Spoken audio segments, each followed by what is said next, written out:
Hey, salut à tous, on se retrouve aujourd'hui pour une nouvelle vidéo sur la chaîne Tech & Shoot. Et aujourd'hui, on va parler de ceci, le kit CPL 2000 de chez Netgear. Et on va surtout comparer les différents modes de connexion à notre box internet. Donc les CPL que je vais tester dans cette vidéo, mais aussi le Netgear AX200 que j'ai reçu il y a pas longtemps et que je vous ai fait en vidéo, je vous mettrai le lien ici. Et puis la connexion basique à votre box normale en Wi-Fi ou en câble directement. Alors mais avant de te détailler un peu tout ça, je vais te demander de t'abonner à la chaîne si c'est pas déjà fait, c'est important, ça m'aide beaucoup. Et puis bien sûr de cliquer sur la petite cloche pour recevoir une notification à chaque fois que je publie une vidéo et du coup pour ne pas les rater. Alors aujourd'hui on a tous une connexion internet à la maison, ou quasiment. Beaucoup d'entre vous, dont moi, avons la fibre et vient se poser la question de comment on se connecte à notre box internet. Donc pour ça, on a plusieurs solutions. On a la solution la plus efficace qui est connectée directement à un câble Ethernet, à câble RJ45 de notre box à notre PC. Ça, c'est la solution la plus efficace. Mais si comme moi, vous avez votre box qui est loin de votre ordinateur, c'est pas toujours possible. Donc on vient la solution du Wi-Fi, mais aussi la solution du CPL.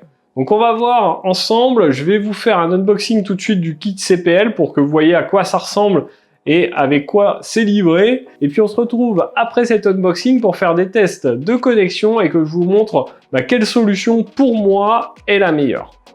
Alors on se retrouve ensemble pour faire l'unboxing de ce kit CPL 2000 de chez Netgear. Donc celui-ci vous arrive dans cette boîte. On retrouve évidemment le nom du kit, la photo du produit, la marque Netgear.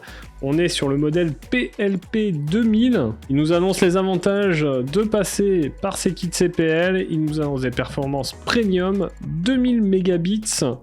Prise filtrée, 2 ports Giga. Sur le côté, ici, on va retrouver les caractéristiques principales de ce kit, une photo du produit et quelques éléments d'explication. Et à l'arrière, on va retrouver une petite explication de pourquoi utiliser ces CPL. Alors, lorsqu'on ouvre, on va retrouver un petit guide de démarrage rapide. Évidemment, il est en français. On va avoir ensuite la déclaration de conformité, nos 2 prises CPL que je vous détaillerai juste après. Et enfin, 2 câbles RJ45 d'environ 1 mètre chacun. Alors nos CPL, donc les voici. On a une prise d'un côté.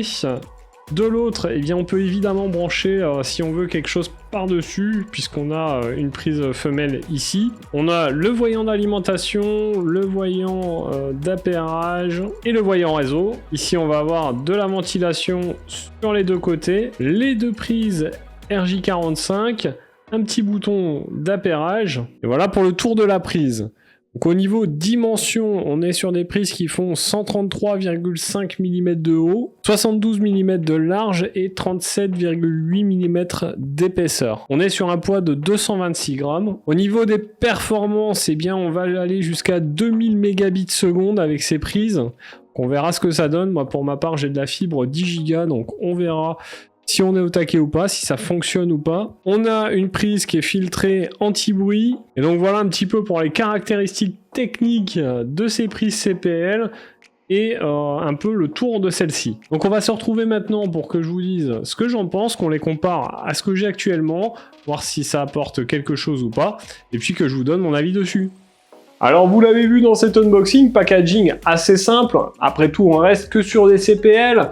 On a nos 2 CPL, alors chose sympa, c'est pas toujours le cas sur ces CPL, on peut brancher une prise dessus, on a une connectique femelle, donc ça c'est plutôt cool, ça permet d'éviter de bloquer une prise juste pour un CPL. On a 2 câbles qui sont fournis, alors c'est des câbles catégorie 5, vous allez voir, ça a une incidence, et puis voilà ce qu'il y a dans la boîte. Alors pour ma part, j'ai fait pas mal de tests de connexion, tests débit, et le premier est tout simplement donc avec ces CPL avec les câbles fournis. Donc vous voyez qu'avec les câbles fournis, j'ai un ping de 18 millisecondes, ce qui est plutôt pas mal. On a un débit descendant d'environ 110 mégas et un ascendant de quasiment 80 mégas. Donc une connexion pas oufissime. Et je pense qu'on a moyen d'améliorer ça. Alors déjà, comme les câbles fournis avec ces CPL étaient des catégories 5, J'ai tout de suite pris des câbles catégorie 7 et vous allez voir qu'on a une augmentation du débit puisque là on passe tout de suite,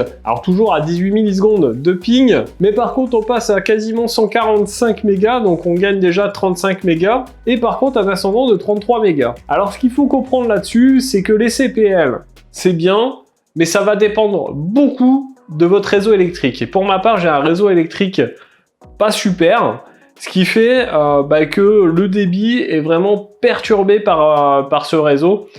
Et c'est pour ça qu'on n'a pas un débit très important. En sachant qu'aujourd'hui, avec la fibre, vous avez plus de chances d'avoir un meilleur débit avec votre Wi-Fi plutôt qu'avec du CPL. Alors ensuite, j'ai connecté mon Netgear EAX 200 en câble Ethernet sur mon PC, et donc le répéteur est Wi-Fi avec ma box, et là vous allez voir qu'on a un débit nettement supérieur. Donc on est toujours sur un ping de 18 millisecondes, on est pas mal. Par contre, un débit montant de 321 mégas et un ascendant de 75 mégas. Donc clairement, on a une belle augmentation du débit. Et enfin, si je connecte mon PC directement à ma box, et bien vous voyez qu'on a tout de suite complètement autre chose. Alors on a un ping toujours sensiblement identique, 19 millisecondes. Par contre on est quasiment à 800 mégas de débit et 64 mégas de débit ascendant. Donc vous le voyez, entre les différents types de connexions, on a vraiment une différence de débit assez notable. Alors concrètement, est-ce qu'il faut passer sur des CPL? Si vous êtes en ADSL et vous avez un réseau électrique plutôt récent et bien construit, ça peut être une solution si votre Wi-Fi n'est pas exceptionnel. Par contre, clairement, aujourd'hui, si vous avez la fibre et que vous ne pouvez pas brancher en direct votre PC sur votre box, et bien moi, je vous invite plutôt à choisir la solution du répéteur Wi-Fi comme le Netgear AX200 que je vous avais testé, plutôt que la version CPL, qui, vous le voyez sur la fibre, a pas un rendement exceptionnel. D'ailleurs, pour être tout à fait honnête, Netgear m'avait dit, au vu de ta connexion, au vu de comment ça se passe, les CPL aujourd'hui, c'est un petit peu dépassé,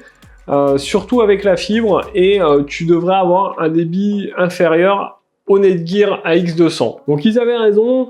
Et ça c'est plutôt cool, ça prouve qu'ils savent ce qu'ils font chez Netgear, et je suis quand même content d'avoir testé ces CPL, parce que ça vous montre aussi une autre façon de connecter votre PC à votre box internet.